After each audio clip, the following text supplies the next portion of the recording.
अस्सलाम वालेकुम दोस्तों।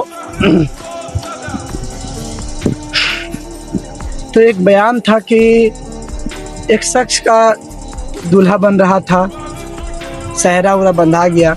बंधाने के बाद जब सहरा उरा पूरा पढ़ाया गया, बड़े मज़े से महफ़िल सजाई गई, तो महफ़िल सजाने के बाद वहाँ बातें होने लगी कि भाई अब तो सब इंतज़ाम हो गया है, दूल्हा मस्जिद में जाएगा।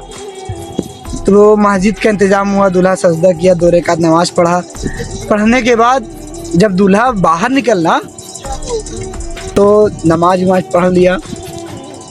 अब जब नमाज पढ़ गया तो उसने कहा कि जितनी भी पीछे कार हैं, दूल्हे ने फरमाया कि जितनी भी पीछे कार हैं उसको पहले आप भेज दीजिए। भाई दूल्हे का ऑर्डर आया, सारे बाराती धीरे धीरे निकलने लगे। बारात लेकर भाई लड़की वाले घर पहुंचना है, तो सब पहुंच गए। तो दूल्हा की गाड़ी पीछे थी, तो ड्राइवर भाई ने बोला कि आपको भी पहले पहुंचना चाहिए। तो उसने कहा मेरी गाड़ी कब्रिस्तान ले चलो। तो जितने उसमें बैठे थे, दूल्हे के दोस्त साथी या कोई भी, तो उन्होंने कहा अबे भाई तुझे क्या हो गया है, गाड़ी कब्रिस्तान बोल रहा है। उसने कहा बस मेरा मन है 5 मिनट के लिए गाड़ी कब्रिस्तान, बुल्ली पहाड़ी नाम था उसका, वहाँ लगाया जाए। अब वो उसने कहा ठीक है भाई, अब दूल्हे की ख्वाहिश आखिर वहाँ जाना क्यों चाहता है।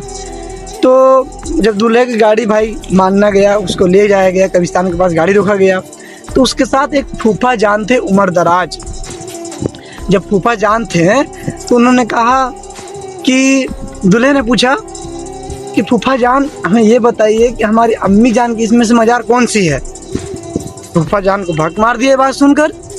उसने कहा अच्छा ये बात है, तो तुम इसीलिए आए हो। तो उसने कहा बड़ी अच्छी सी मिसाल दी कि हम ईद बकरीद होता है तो एक दूसरे के घर मिलने जाते हैं, अम्मी जान से पहले आकर सलाम करते हैं।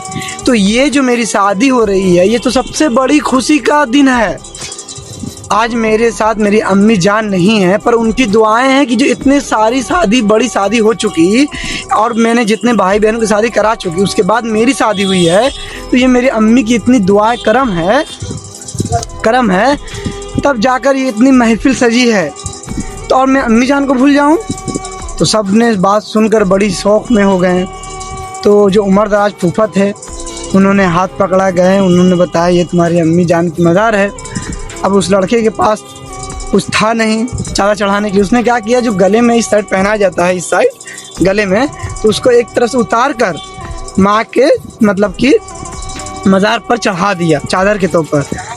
फिर उसके बाद दुआ मांगी गई। दुआ मांगने के बाद तब जाकर सलाम पढ़ने के बाद थोड़ा सा वहाँ से निकला गया। जब रवाना हुआ तो वहाँ के जो निकाह पढ़ाने वाले थे, तो कोई आए 2-4 शेर पढ़ने वाले। तो दूल्हे ने इशारे में बोला, जो शेर पढ़ते हैं लोग निकाह के बाद भी होता है कुछ कुछ, तो उसने कहा 1-2 शेर माँ के ऊपर बोलिएगा, हमें माँ के ऊपर सुनना है। तो इतना अच्छा लफ्ज़ पढ़ा कि क्या बयान दे। वहाँ के लोगों ने कहा कि इस लड़के को शादी से ज़्यादा माँ से मोहब्बत है, जितनी माँ को ये याद करता है, क्योंकि उसका कहना ही यही था कि मैं अपनी माँ से मोहब्बत बहुत करता हूँ, माँ को इतना याद कर रहा था वो। तो यही गुजारिश है कि जिसकी माँ है उसकी कदर करें, माँ को कभी ऊंची आवाज़ में ना बोलें, माँ की थोड़ी बातें सुन लें, समझ लें। कि जिसके पास माँ नहीं है वो आज याद कर कर के उससे एक बार दिल के हाथ रख कर पूछिए इस जगह पे कि क्या वो महसूस करता है। जब उसकी शादी हो जाती है वो सोचता है काश अम्मी होती तो बहू को देखती, बच्चे को देखती। तो आजकल ये शादियों में शादी होते ही सब लोग दूर हो जा रहे हैं, सास अलग हो जा रही हैं, बहू अलग हो जा रही हैं। तो मेरा समझाने का यही मकसद था, चाहे लड़का हो चाहे लड़की, चाहे बहू बन किया, चाहे वो बेटी किसी की हो, बस अपना ज़बान, ये जो ज़बान है ना, बहुत कुछ बोल देती है, अच्छा भी बोलती है, किसी को बुरा भी लगता है। तो ज़बान को थोड़ा सा संभाल कर ही चलें, तो कभी भी परिवार में लड़ाई झगड़े, मुसीबत, तानाशाही, ये सब कभी भी नहीं सुनने को मिलेगा। अभी की औरतें क्या होता है, 4 बात बोलती हैं, 4 नहीं बोलती हैं, तो उनसे लड़ाई झगड़ा होने लगता है। घर में मर्द है चाहे मत हो, बाद में फ़ोन आता है ऐसे हो गया वैसा हो गया। तो हम इतना ही कहेंगे, एक दूसरे को बात से थोड़ा सा, अगर मान लो सास उम्र दराज हैं, थोड़ा सा बात सुनकर उसका जवाब ना दें। जी अम्मी जान, जी अब्बू जान, थोड़ा सा आपके शौहर आए तो उनसे आप बोलें, उनसे बयान करें तो ठीक रहेगा। बस यही गुजारिश है कि आप देख सकते हैं माँ का मर्तबा कितना ऊंचा है, कितना आला वाला है। बस गुजारिश है कि ठीक है, इंशाअल्लाह। अल्लाह हाफिज़।